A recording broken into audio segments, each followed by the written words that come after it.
લોકસભાની ચૂંટણી પહેલા રાજકીય ચહલપહલ જોવા મળી રહી છે। અવારનવાર ભાજપમાં ભરતી મેળા જોવા મળી રહ્યા છે। ત્યારે આજે કમલમમાં ગુજરાત ભાજપ પ્રદેશ અધ્યક્ષ CR પાટીલની હાજરીમાં ધાનેરાના પૂર્વ ધારાસભ્ય જોઈતા પટેલ, હાસ્ય કલાકાર હકાભા ગઢવી એ ઉપરાંત 100થી વધુ લોકોએ કેસરીયો કર્યો છે। કોંગ્રેસના અનેક આગેવાનોએ કમલમ ખાતે કેસરીયો ધારણ કર્યો। ઠાકોર સમાજના આગેવાન લેબજી ઠાકોર સહિત આગેવાનો ભાજપમાં જોડાયા છે।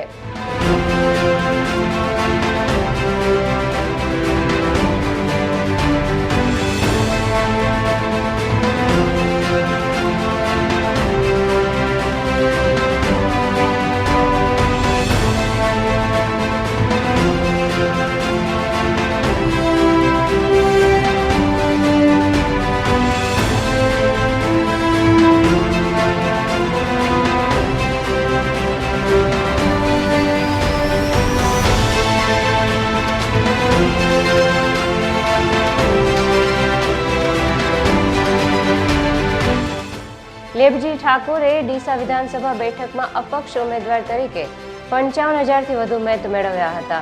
કોંગ્રેસના પીઢ આગેવાન જોઈતાભાઈ પટેલ સહિત આગેવાનો પણ કોંગ્રેસમાં જોડાયા છે।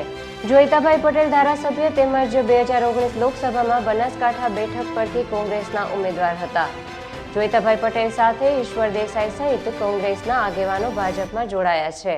બનાસકાંઠા બેઠક પર એક સાથે પીઢ આગેવાનો ભાજપમાં જોડાતા કોંગ્રેસની મુશ્કેલીઓ વધી છે।